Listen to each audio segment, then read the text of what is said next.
Assalamualaikum warahmatullahi wabarakatuh. Perkenalkan, saya Rizky Putri Nuryanti dengan NIM 2350410027 dari kelas A3 PSR. Di sini saya akan sedikit menjelaskan materi tentang akad salam dan akad istiqna.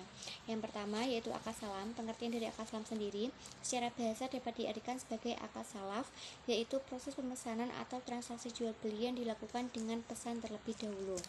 Nah, salam termasuk dalam kategori jual beli yang sah asalkan memenuhi syarat keabsahan jual beli secara umum.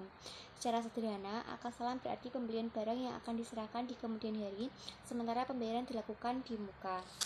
Contohnya seperti pembeli mau membeli motor lalu datang ke dealer dan si pembeli ini sudah memberikan uang muka, tapi pembeli belum bisa membawa motornya dan akan dikirimkan oleh dealer kepada si pembeli di kemudian hari yang telah ditentukan. Nah, yang kedua ada dasar hukum salam. Transaksi jual beli salam ini ada dasar hukumnya pada Quran surah Al-Baqarah ayat 282 yang berbunyi yakni A'udzubillahi minasyaitonirrajim, Bismillahirrahmanirrahim. Watubuhu musamma ajalin ila bidainin tada yang kum ida amanul ladina ya ayyuhan, yang artinya orang-orang yang beriman, apabila kamu bermuamalah tidak secara tunai untuk waktu yang telah ditentukan, hendaklah kamu menulisnya. Selain pada Al-Quran, ada juga pada hadis.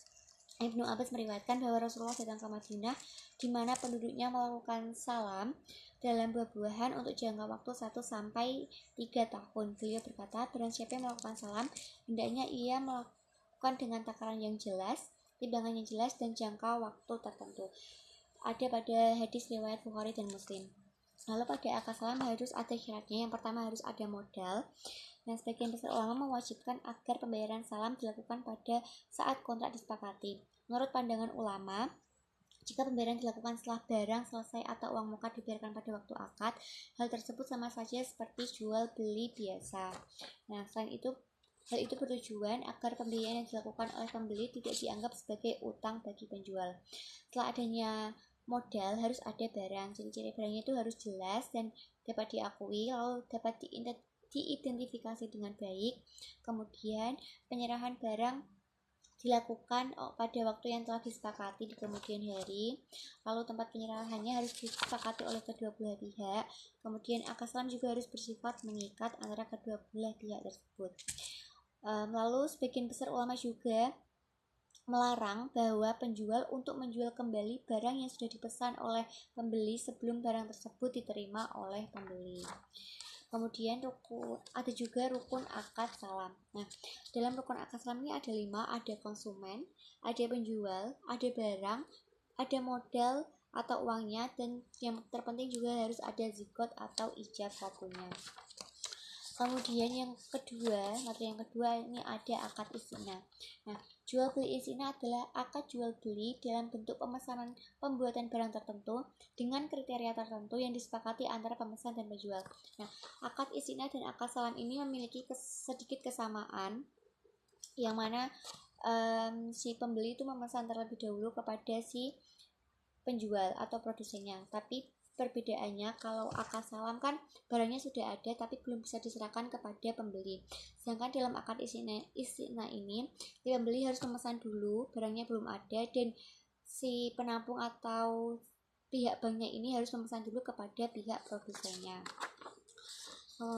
Dalam akad istiqna ini ada rukun dan syaratnya. Nah, rukun dalam akad istiqna itu harus ada penjual, harus ada pembeli atau pihak yang memesan, kemudian ada objek atau barang yang akan dipesan, ada harganya, dan kemudian ada zigot atau ijab kabulnya.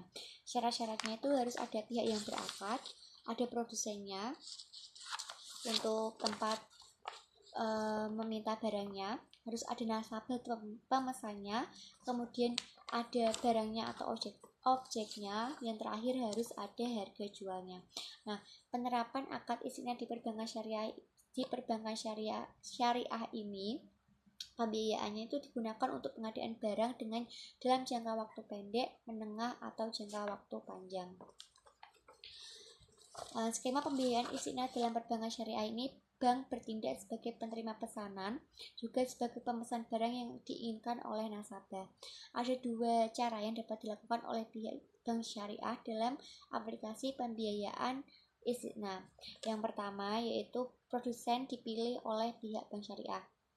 Ini saya jelaskan ya contohnya, kayak nasabah itu melakukan pesanan pada bank syariah, kemudian setelah nasabah melakukan pesanan kepada bank syariah, bank menerima pesanan tersebut yang dengan kriteria yang telah disepakati oleh pemesan. Kemudian bank menyerahkan kepada produsennya untuk membuat pesanan tersebut. Setelah itu produsen langsung bisa memberikan kepada nasabah atas perintah bank syariah. Yang kedua yaitu produsen dipilih oleh nasabah sendiri. Contohnya tuh, nasabah memesan barang kepada bank syariah selaku penjual, atau bank mewakilkan kepada nasabah untuk memesan barang kepada produsennya. Lalu bank syariah menjual kepada pemesan atau nasabah tersebut. Setelah itu bank syariah membeli dan memesan barang kepada produsen untuk membuat barang sesuai dengan pesanan yang telah diperjanjikan antara bank syariah dengan pemesan atau nasabah tersebut. Nah, itu sedikit penjelasan tentang materi akad salam dan istiqnah yang dapat saya sampaikan. Kurang lebihnya mohon maaf, semoga dapat dimengerti. Wassalamualaikum warahmatullahi wabarakatuh.